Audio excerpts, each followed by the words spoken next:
Assalamualaikum warahmatullahi wabarakatuh. Perkenalkan, kami dari kelompok Bambang. Di sini kami akan mempresentasikan tentang audit sumber daya manusia, studi kasus pada Balai Penelitian Bioteknologi Perkebunan Indonesia dengan kelompok yang pertama Yahya Aldo, yang kedua Muhammad Abid, yang ketiga Muhammad Rizky Mami, yang keempat Bambang Sutrisno, yang kelima Delia Titi, yang keenam saya sendiri Penenor Octavia, dan yang terakhir Susi Novitasari.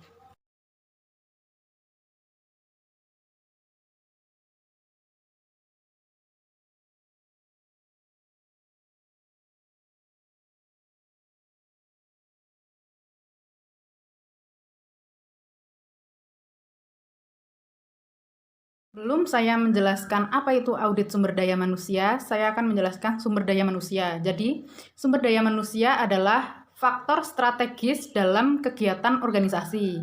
Di dalam organisasi terdapat dua masalah, yang pertama internal dan yang kedua eksternal.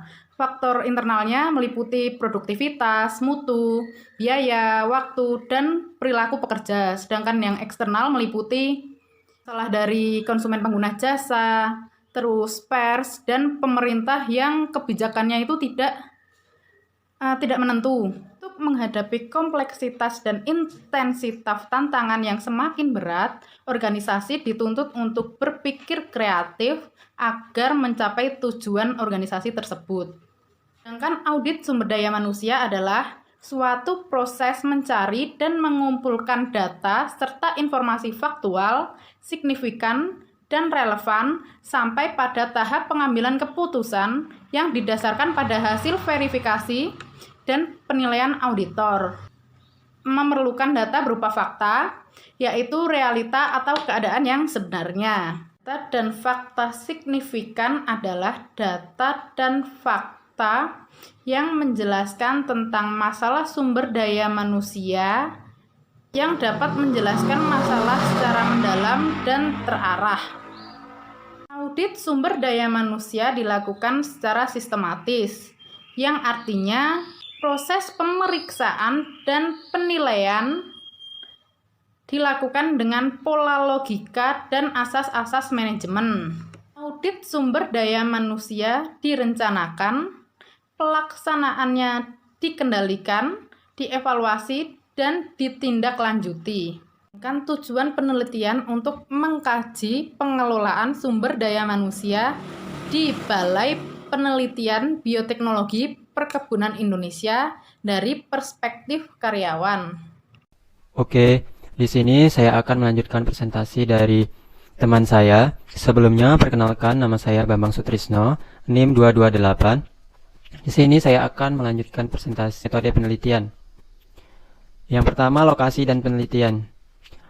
Penelitian ini dilakukan di Balai Penelitian Bioteknologi Perkebunan Indonesia yang berlokasi di Bogor. Selanjutnya ada jenis dan sumber data. Dalam penelitian ini, data yang dikumpulkan terdiri dari dua jenis, yaitu data primer dan data sekunder. Yang pertama ada data primer, data yang diperoleh melalui wawancara langsung kepada responden dengan mengajukan beberapa pertanyaan yang tercantum dalam pertanyaan kuesioner, yaitu mengenai pertanyaan 1-10 mengenai pengetahuan sistem organisasi BPBPI. Pertanyaan 1-14 mengenai iklim kerja di BPBPI. Pertanyaan 1-15 mengenai efektivitas manajemen sumber daya manusia BPBPI. Pertanyaan 1-20 mengenai implementasi efektivitas manajemen SDM BPBPI. Pertanyaan 1-10 mengenai kompensasi SDM BPBPI. Pertanyaan 1-40 mengenai peran dan fungsi SDM. Dalam jumlah responden tersebut, kami meminta pendapat sebanyak 54 orang, yaitu karyawan tetap BPBPI yang terdiri dari 13 sub-iuran, pengawas inter, dan satpam. Selanjutnya, metode penelitian yang berikutnya ada data sekunder. Data sekunder diperoleh melalui penelusuran hasil-hasil penelitian yang telah dilakukan penelitian lain. Studi pustaka dan dokumen pegawaian yang berasal dari instansi yang berhubungan langsung dengan relevan dengan penelitian. Di sini menggunakan analisis data, teknik rentang kriteria. Dari jumlah kuesioner yang telah disebarkan pada responden tersebut diukur dengan skala Likert, yaitu skala ordinal yang pengukurannya memuat pernyataan sikap seseorang terhadap sesuatu. Penelitian ini menggunakan 5 tingkat ketunjangan yang diajukan kepada responden sebagai berikut. Bobot 1, yaitu sangat tidak setuju. Bobot 2, tidak setuju. Bobot 3, ragu-ragu. Bobot 4, setuju. Dengan bobot 5, sangat setuju. Selanjutnya hasil jawaban tersebut bisa dilihat di tabel 1 pengelompokan jawaban, yaitu kriteria yang diteliti, maksud saya kriteria yang diteliti ada 5 frekuensi jawaban. Kriteria 1 sampai kriteria 3 memiliki skor yang berbeda-beda. Untuk menghitung skor setiap komponen dengan mengali seluruh frekuensi data dengan nilai bobotnya. Menghitung skor setelah jawaban dikelompokkan ke dalam tabel di atas, kemudian dihitung skor setiap elemen, yaitu dengan persamaan sebagai berikut. S1 sama dengan sigma BJ dikali NIJ.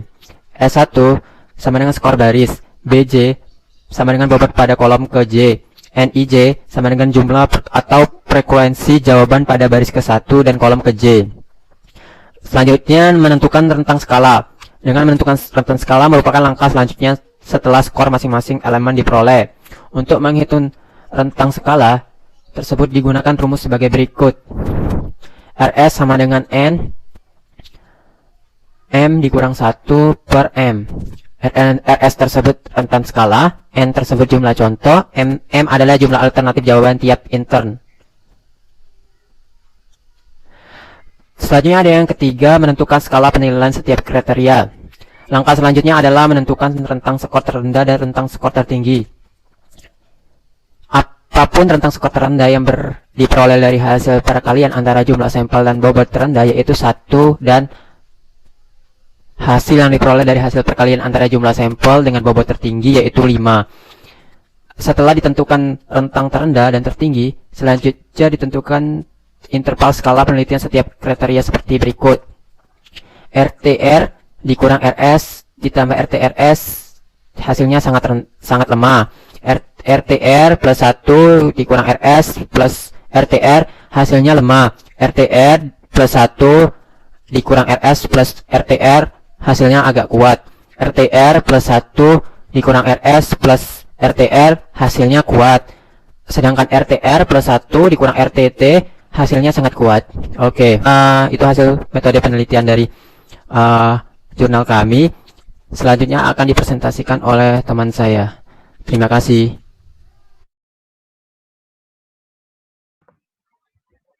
Baik, perkenalkan, nama saya Muhammad Rizky Imami dengan NIM 51802112116. Di sini saya akan menjelaskan kelanjutannya, yaitu tentang penilaian terhadap iklim kerja karyawan, tentunya pada Balai Penelitian Bioteknologi Perkebunan Indonesia. Nah, kenapa penilaian terhadap iklim kerja karyawan ini sangat penting? Dikarenakan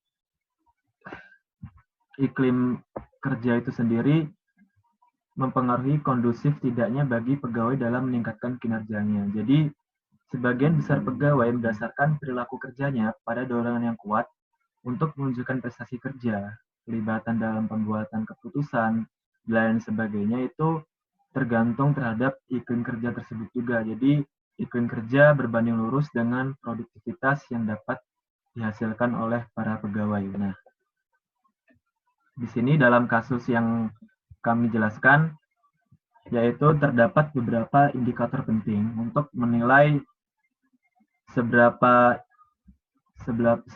baguskah iklim kerja pada BPBI tadi.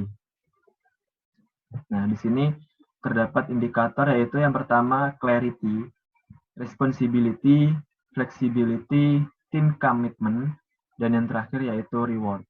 Nah, di sini dalam hasil responden yang dibahas, yaitu 62% menyatakan ragu-ragu terhadap beberapa indikator tersebut. Jadi, ragu-ragu ini artinya mereka masih ragu-ragu terhadap indikator yang saya sebutkan tadi ya. Nah, di sini 38% itu condong ke reward dan standar. Jadi mereka setuju bahwa reward dan standar yang diberlakukan sudah cukup baik. Nah, di sini langsung saja untuk kriteria hasilnya. Ini saya split satu persatu. Jadi untuk yang pertama yaitu untuk komitmen tim. Jadi penilaian responden mengenai komitmen tim ini yaitu mengenai hubungan kerja yang dibangun karyawan berada dalam kriteria setuju dengan skor 166. Jadi teman-teman bisa lihat ya 166. Nah, 166 ini bisa dinyatakan setuju. Dan yang kedua yaitu dalam manajemennya. Nah, manajemennya ini bersangkutan dengan responsibility ini tadi. Untuk responsibility-nya itu sendiri mengenai standar yaitu penilaian karyawan mengenai manajemen dalam memberikan penilaian terhadap hasil kerja serta dilakukan perbaikan-perbaikan berada dalam kriteria setuju dengan skor 183. Dan untuk yang ketiga ada penilaian responden terhadap penghargaan atau reward. Untuk sistem reward sendiri hasilnya 216 yaitu setuju. Ini yaitu penilaian karyawan mengenai perhatian dan penghargaan yang diberikan manajemen atas dasar pekerjaan yang dihasilkan oleh para pegawai itu.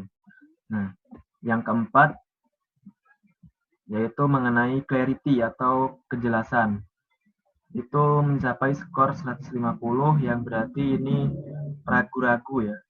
Untuk ragu-ragu sendiri di sini berarti untuk kejelasan ini penilaian karyawan mengenai arah dan tujuan organisasi. Jadi arah dan tujuan organisasi ya, prosedur kerjanya dan kewenangan yang dijalankan dan diberlakukan oleh manajemen berada dalam kriteria yang disetujui ragu-ragu dengan skor 150 tadi. Itu kesimpulannya. Dan yang kelima ini ada fleksibilitas. Nah, untuk fleksibilitas sendiri yaitu bersangkutan pada penilaian karyawan mengenai kemudahan mengemukakan gagasan-gagasan baru yang disetujui oleh BPBPI berada dalam kriteria ragu-ragu ya, dengan skornya hanya 154. Dan yang terakhir yaitu penilaian terhadap responsibility. Responsibility ini tanggung jawab yang kita ketahui mengenai penilaian karyawan, mengenai tingkat kebebasan untuk mengerjakan tugas-tugas yang menjadi tanggung jawabnya tanpa perlu untuk selalu dikontrol. Jadi ini bersangkut paut dengan proaktifnya para karyawan oleh atasannya dalam kriteria cukup baik, yaitu 168. Nah, di sini kesimpulan yang bisa diambil dari beberapa indikator di atas, yaitu dari hasil wawancara yang dilakukan, sebagian besar responden menyatakan ide-ide baru dan orisinal mereka dikelompokkan menjadi kerja yang sulit untuk dipertimbangkan. Jadi ide-ide baru itu sangat sulit untuk dipertimbangkan. Tingkat kesetiaan di kelompok juga masih diragukan. Karyawan ragu-ragu rekan-rekan di kelompok kerja bersedia keluar dari kebiasaan jelek demi kesuksesan kelompok kerja. Nah, ini tentunya jadi bahan evaluasi ya seharusnya. Saling bekerja sama satu dengan yang lain. Maksud saya saling bekerja satu sama lain dan rekan-rekan di BPI dihargai atau hasil kerja yang baik. Karyawan masih merasa sulit untuk mengemukakan gagasan-gagasan dan merasa terlalu banyak dikontrol sehingga untuk membuat keputusan. Jadi inilah yang seharusnya menjadi perhatian manajemen atas, bahwa untuk tidak terlalu kaku ya dalam menjalankan beberapa yang digagaskan oleh karyawan mereka. Mungkin ini bisa menjadi bahan pertimbangan bahwa sebenarnya apapun yang dijadikan masukan sebaiknya juga dijadikan acuan agar BPI ini menjadi lebih baik lagi. Nah, selanjutnya akan dijelaskan oleh teman saya. Terima kasih. Sekian. Wassalamualaikum warahmatullahi wabarakatuh.